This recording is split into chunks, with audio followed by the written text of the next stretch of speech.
Well, this is the border. This is the river. We're there. I don't think we are. I think. Because look, if you look here, But there's kind of nothing marking it. generally, yeah. This is where the Rio Grande feeds in. Yeah. This Okay. is it. All right.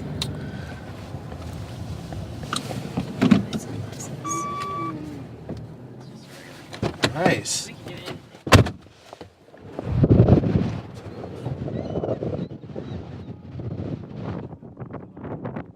It's actually stunning.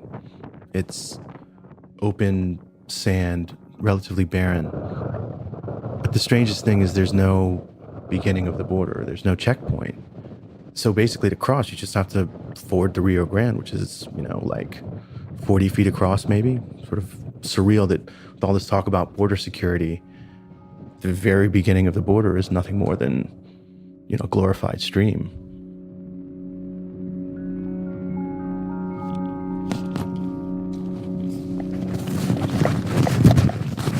So we stuffed my audio equipment in a dry bag and we wade out. I put one foot into the water and I basically step in sort of expecting there to be a sandy floor right under me, and it was a lot deeper than I thought it was going to be. And I sort of just plunged all the way in.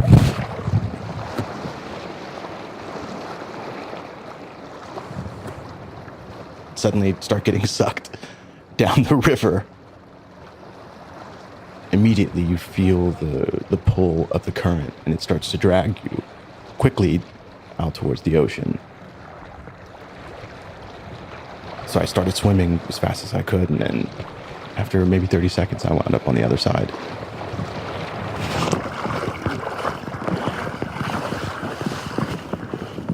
Okay, we are officially on the Mexico side of the border. We wound up getting a little bit swept out because it was deeper than we thought at first. And now we're walking around in Mexico. So technically, was this an illegal border crossing? Yeah, I think so. I mean, I don't know. I didn't. So yeah, I assume I crossed illegally. It's a few different fishermen hanging out.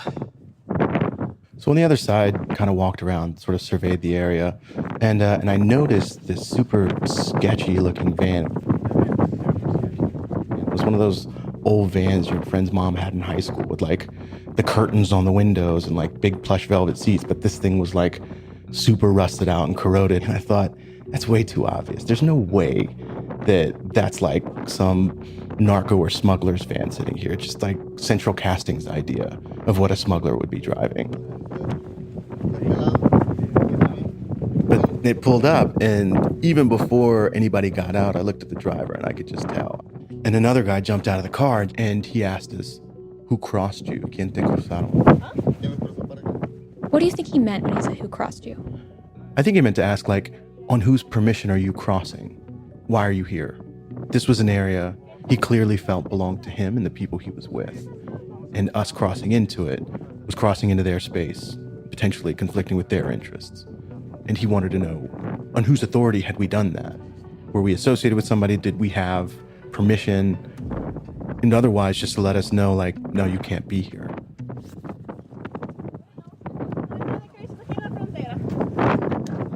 And then we swam back across. It was time to go. Yeah, it was time to go.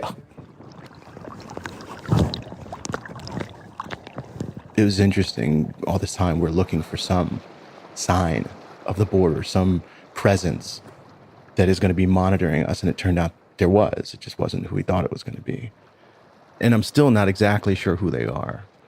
What I do know is they were not the Mexican authorities. They were not the U.S. authorities. But they definitely felt like authorities.